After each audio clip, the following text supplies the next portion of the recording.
हाय, इस वीडियो में हम जानेंगे present position of right to property. जो राइट टू प्रॉपर्टी आपका fundamental that is seventh fundamental right था, उसकी करंट पोजीशन क्या है, ये हम इस वीडियो के अंदर में जानेंगे।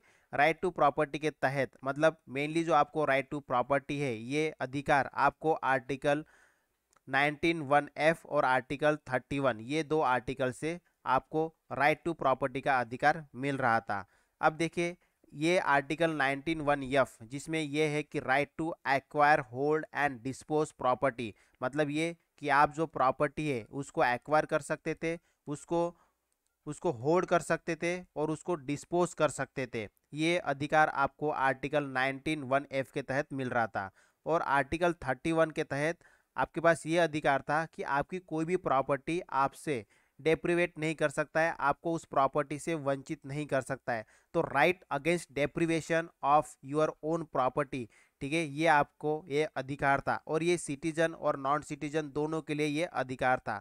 ये अधिकार जो है आपको मेनली प्रोवाइड कर रहे थे ये दो आर्टिकल, आर्टिकल 19(1)(f) और आर्टिकल 31। अब ये 44th कॉन्स्टिट्यूशनल अमेंडमेंट एक्ट 1978 के तहत ये क्या किए गए, एबॉलिश किए गए। और इसको कहाँ पे लाया गया, इसको लाया गया आर्टिकल 300A के तहत। और ये आर्टिकल 300A पार्ट 12 के अंदर में है, जिसमें जो राइट टू प्रॉपर्टी है, जो आपको राइट टू प्रॉपर्टी ये दो आर्टिकल से मेनली प्रोवाइड किया जा रहा था, आर्टिकल 19(1)(f) एंड आर्टिकल 31। तो इनको मूव करके इनको लाया गया आर्टिकल 300A और पार्ट 12 के अंदर में। और ये जो राइट टू प्रॉपर्टी है, इसको एक लीगल राइट और कॉन्स्टिट्यूशनल राइट बनाया गया।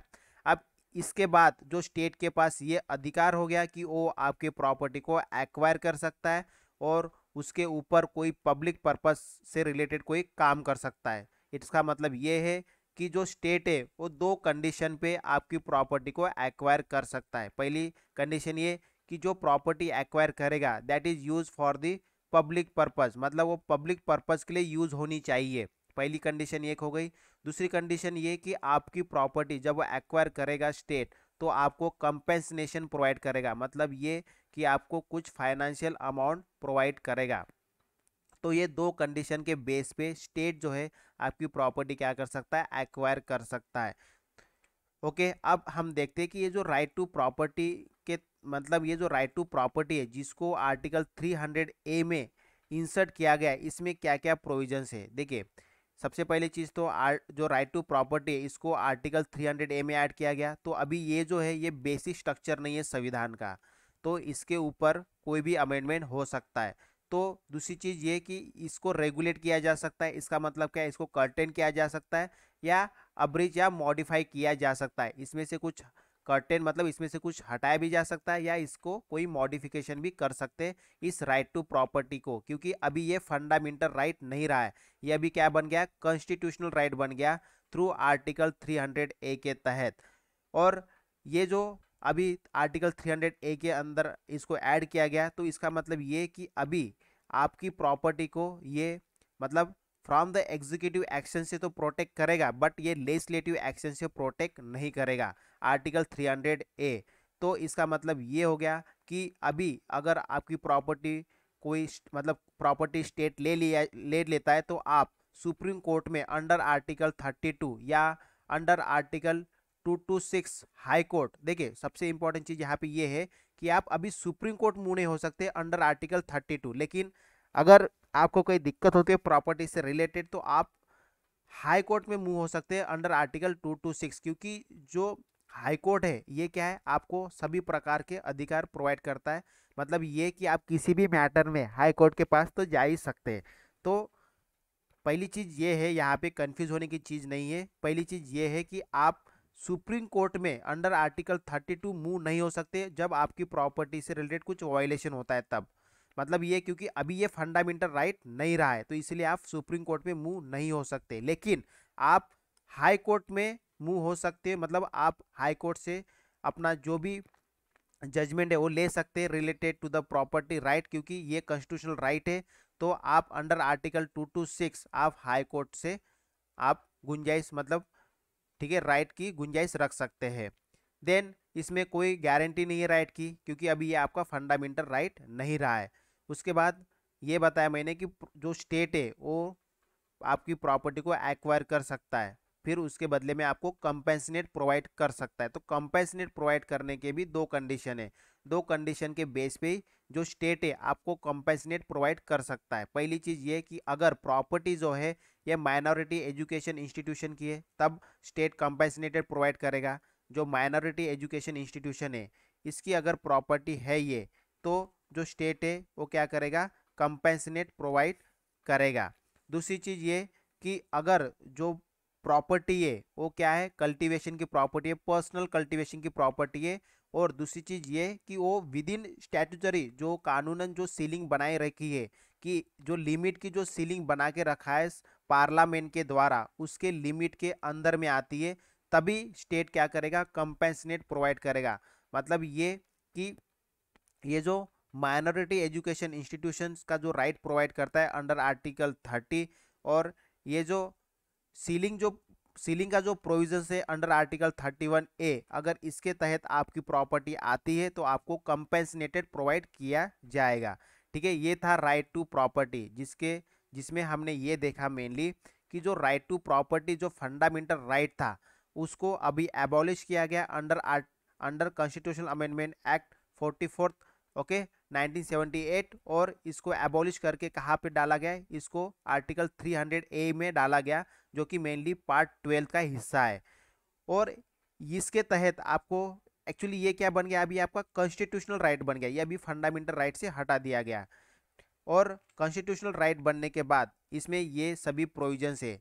पहला प्रोविजन ये कि ये बेसिक स्ट्रक्चर नहीं रहा अभी, तो इसको रेगुलेट किया जा सकता है। आपको ये लेजिस्लेटिव एक्शन से नहीं बचा सकता है बट एग्जीक्यूटिव एक्शन से बचाएगा, क्योंकि लेजिस्लेटिव एक्शन के पास ये पावर हो गया कि वो क्या कर सकते हैं, कर्टेन कर सकते हैं, अब्रिज कर सकते हैं या मॉडिफाई कर सकते हैं बाय द लॉ।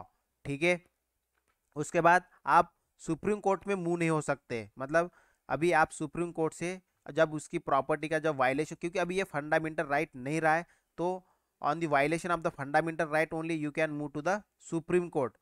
तो लेकिन इस केस में अगर आपको कुछ दिक्कत होती है तो आप अंडर आर्टिकल 226 आप हाई कोर्ट में मूव हो सकते हैं।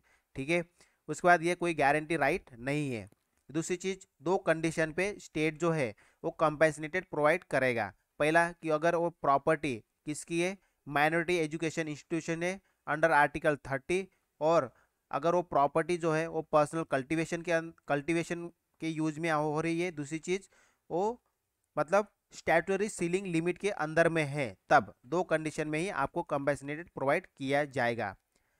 अब हम समझेंगे क्रिटिसिज्म ऑफ फंडामेंटल राइट। तो जो आर्टिकल 31A है, 31B है और 31C है, इसको हम नेक्स्ट वीडियो में जानेंगे। तो सबसे पहले हम समझेंगे अभी यहाँ पे criticism of the fundamental right. सबसे पहला क्रिटिसिज्म है एक्सेसिव लिमिटेशन। अब देखिए, जो क्रिटिक्स है वो ये बोलते हैं कि जो फंडामेंटल राइट है उसके ऊपर रेस्ट्रिक्शन ऐड किया गया, क्वालिफिकेशन ऐड किया गया, उसके बाद एक्सप्लेनेशन है, एक्सेप्शन है बहुत सारे। तो इसका मतलब ये कि यहाँ पे जो है लिमिटेशन बहुत ज़्यादा है, इस फंडामेंटल राइट के ऊपर लिमिटेशन बहुत ज़्यादा है, एक्सेसिव लिमिटेशन है, ये क्रिटिक्स बोलते हैं। उसके बाद no social and economic right. तो इसके तहत ऐसा कोई भी प्रोविज़न, मतलब ये फंडामेंटल राइट में ऐसा कोई भी प्रोविजंस नहीं डाला गया जो मेनली सोशल सिक्योरिटी की बात करता हो, इकोनॉमिक राइट की बात करता हो, या जो सोशल इंपॉर्टेंट की बात करता हो। ठीक है, ये बोलते हैं critics related to the fundamental right. Then बात आती है नो क्लैरिटी।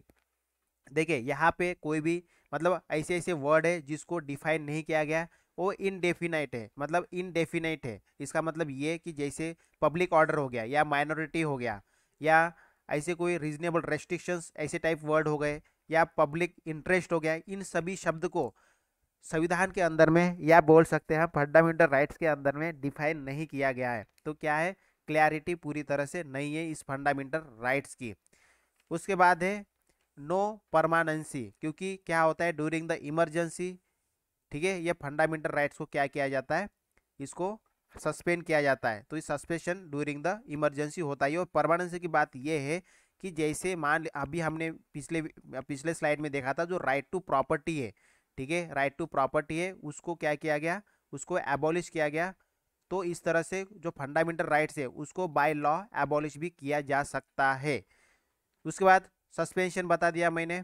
ड्यूरिंग इमरजेंसी, जब नेशनल इमरजेंसी लगती है तब जो राइट्स है, फंडामेंटल राइट्स है, उसको सस्पेंड किया जाता है एक्सेप्ट 20 और 21, आर्टिकल 20 और 21 को छोड़ के सभी मतलब एज पर द मतलब जब अगर प्रेसिडेंट चाहे तो कोई भी राइट को सस्पेंड कर सकता है। दूसरी चीज एक्सपेंसिव रेमेडी, जो आर्टिकल 32 के तहत जो सुप्रीम कोर्ट में आप मूव हो सकते हैं फॉर द मीन्स अगर आपके फंडामेंटल राइट्स अगर वायलेट होते तो आप जो है सुप्रीम कोर्ट में मूव हो सकते हैं। लेकिन ये बताया गया क्रिटिक द्वारा कि ये जो आप सुप्रीम कोर्ट मूव होंगे तो उसके लिए आपको बहुत ज़्यादा एक्सपेंस लगेगा और बहुत सारी ऐसी चीज़ें मतलब ऐसी प्रोसेस है जो एक कॉमन मैन को पता ही नहीं है कि सुप्रीम कोर्ट में किस तरह से हम अपने फंडामेंटल राइट्स को मतलब पा सकते हैं। उसके बाद प्रिवेंटिव डिटेंशन, ये भी क्रिटिक्स बोलते हैं कि ये क्या है, बहुत मतलब क्रिटिसिज्म है मेनली फंडामेंटल राइट्स का। अब अंडर आर्टिकल 22 क्या है, प्रिवेंटिव डिटेंशन का प्रोविजंस है। तो इसका मतलब ये है कि जो फंडामेंटल राइट्स प्रोवाइड किए गए आपको और दूसरी चीज़ आपके साथ प्रिवेंटिव डिटेंशन भी किए जाता है, तो ये भी एक प्रकार का क्रिटिक्स है। ठीक है, मतलब ये क्रिटिक द्वारा बताया गया कि ये भी एक क्रिटिसिज्म है फंडामेंटल राइट का। देन नो कंसिस्टेंट फिलोसॉफी, अब देखिए संविधान के अंदर में ऐसी कोई भी फिलोसॉफी यूज नहीं की गई है जिसके वजह से सुप्रीम कोर्ट या हाई कोर्ट जब संविधान को इंटरप्रेट करेंगे तब वो उस फिलोसॉफी का यूज कर सकते हैं फॉर इंटरप्रिटेशन। तो जो सर आयोर जेनिंग है, इन्होंने कहा कि संविधान के अंदर में जब फंडामेंटल राइट्स को बनाया गया है मतलब ऐड किया गया है तो उसके लिए कोई भी फिलोसॉफी का यूज नहीं किया गया है। तो ये मेनली क्रिटिसिज्म मतलब क्रिटिक्स बोलते हैं। तो ये सभी क्या है, ये सभी क्रिटिसिज्म है जो क्रिटिक्स है उन्होंने किया है कि फंडामेंटल राइट्स के ऊपर लिमिटेशन बहुत ज़्यादा है, इसमें कोई सोशो इकोनॉमिक राइट नहीं है, कोई क्लैरिटी नहीं है, कोई परमानेंसी नहीं है, सस्पेंड होते हैं ड्यूरिंग इमरजेंसी, बहुत एक्सपेंसिव है रेमेडी इसकी, प्रिवेंटिव डिटेंशन जैसे प्रोविजन है इसके अंदर में, एक तरफ राइट्स की बात करते हैं दूसरी तरफ प्रिवेंटिव डिटेंशन की बात होती है, कोई कंसिस्टेंट फिलोसॉफी नहीं है इसके अंदर में। तो इस तरह से जो क्रिटिक्स है वो क्रिटिसिज्म करते ऑफ दिस फंडामेंटल राइट्स। तो हमने इस कंप्लीट फंडामेंटल राइट्स के अंदर में क्या क्या देखा, देखिए सबसे पहले हमने आर्टिकल 12 के तहत हमने जो स्टेट की डेफिनेशन है उसको जाना। उसके बाद आर्टिकल 13 के तहत हमने लॉ की डेफिनेशन को जाना। आर्टिकल 14 टू आर्टिकल 18 क्या है, राइट टू इक्वलिटी है जिसमें अलग अलग प्रोविजंस है एज पर द आर्टिकल। फिर article 19 to 22 right to freedom है। Article 23 to 24 that is right against exploitation. Then 25 to 28 freedom of religion है। 29 to 30 culture and educational right. और 31 जो है वो क्या गया, रिपील किया गया है, जो हमने अभी देखा कि आपके पास प्रॉपर्टी का जो राइट था, जो 7th फंडामेंटल राइट्स था, उसको हटाया गया है okay by the 44th constitutional amendment act 1978 के तहत में। उसके बाद अभी देखिए जो आर्टिकल 31A और आर्टिकल 31B और आर्टिकल 31C, इसको हम डिटेल में नेक्स्ट वीडियो में हम समझेंगे, एकदम डिटेल में समझेंगे इसको। देन आर्टिकल 32 के तहत क्या था, राइट टू कॉन्स्टिट्यूशनल रेमेडी, जिसमें आप सुप्रीम कोर्ट में मूव हो सकते थे। देन आर्टिकल 32A जिसको रिफिल किया गया। आर्टिकल 33 क्या है, ये पार्लियामेंट के पास पावर है कि जो आर्म फोर्सेस है उनके फंडामेंटल राइट्स को क्या कर सकता है, रेस्ट्रिक्ट कर सकता है। देन आर्टिकल 34 क्या है, martial law okay, martial law के समय आपके किस तरह से फंडामेंटल राइट्स को क्या किया जा सकता है, सस्पेंड किया जा सकता है। देन आर्टिकल 35 हमने ये देखा कि कुछ ऐसे फंडामेंटल राइट्स है जिनको जिनको इफेक्ट लाने के लिए कुछ प्रोविजन की जरूरत है, जो मेनली पार्लियामेंट के पास ये अधिकार है कि वो उन फंडामेंटल राइट्स के ऊपर लॉ बना सकता है उस फंडामेंटल राइट्स को इफेक्ट देने के लिए।